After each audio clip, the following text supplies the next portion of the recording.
The bus was crowded that morning, every seat filled, the air thick with the smell of sweat and impatience. At the very back, a young pregnant woman slid into a corner seat, pressing her swollen belly gently as she adjusted herself. She looked tired but quiet, minding her own business. That peace didn't last long. A tall white woman, dripping with arrogance from her designer bag to her polished nails, stood in front of her. Without a single word, she lifted her leg and planted her foot on the seat beside the pregnant woman. The sharp heel of her shoe dug into the worn fabric, brushing against the woman's side.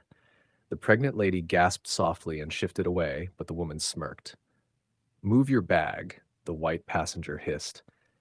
"People like you shouldn't even be sitting here in the first place."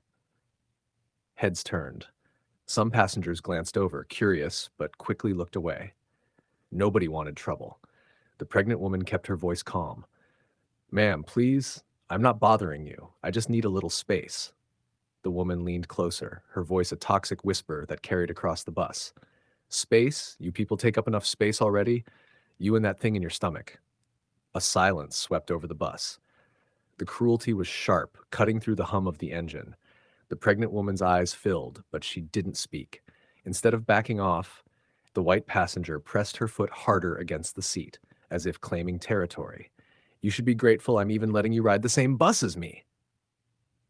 Someone in the middle row muttered, "That's too much," but quickly went quiet when the woman shot a glare like a blade. The pregnant woman clenched her jaw, holding back tears. Her hands trembled, but she refused to stand. She wasn't moving. Not this time. And then, just as the bus screeched to a stop at the next terminal, someone stepped inside. The moment he walked in, the arrogant passenger's smirk began to fade.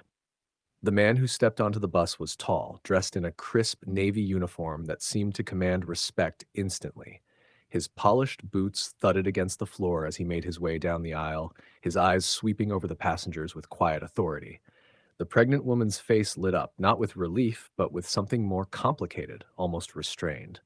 She adjusted her scarf quickly, as though she didn't want him to see her tears. The arrogant white passenger, however, barely noticed him. She was too busy jabbing her heel closer to the pregnant woman's side, smirking with venom. "What's wrong? Don't like it when someone reminds you of your place?" The bus grew tense. People avoided eye contact, shifting uncomfortably, but no one dared interfere.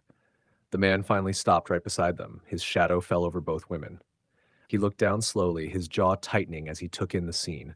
The trembling woman pressed against the window, and the smug passenger with her foot on the seat. The white woman scoffed, rolling her eyes.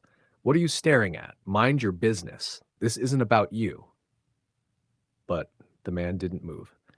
His silence was heavy, suffocating, and for the first time the arrogant passenger shifted uneasily.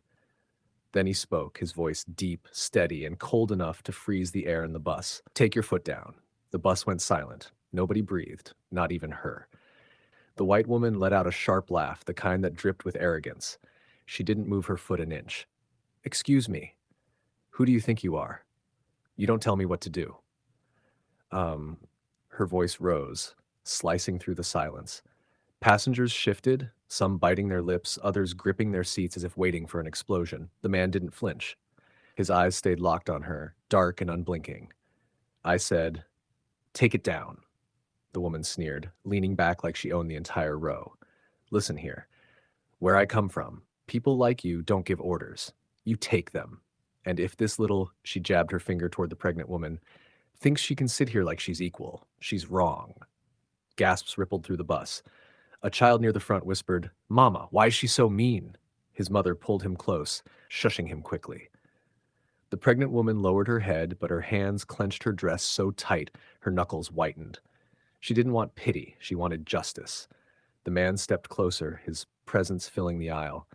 "You've said enough," he growled, but instead of backing down, the woman smirked wider, her voice dripping venom. "Oh, I've barely started. What are you going to do? Call the driver? Ha! I know my rights. Nobody here is going to stop me." The bus rattled forward. Everyone waited, breathless, for his next move. And then he reached into his jacket. The man's hand slipped inside his jacket, and the bus froze. The arrogant passenger leaned back, suddenly unsure. For the first time, her smirk faltered. When his hand came out, he wasn't holding a weapon. He held a gold badge, gleaming under the bus lights. The bold letters read, Federal Investigator. The silence shattered. Passengers gasped, whispers spread like wildfire. The pregnant woman lifted her head, her eyes wide with stunned relief. The man turned the badge slowly, letting the arrogant woman see it up close. You think nobody can stop you? His voice was low, dangerous. I can, and I will. Her face drained of color. She tried to laugh it off, but her voice cracked. I didn't mean, he cut her off.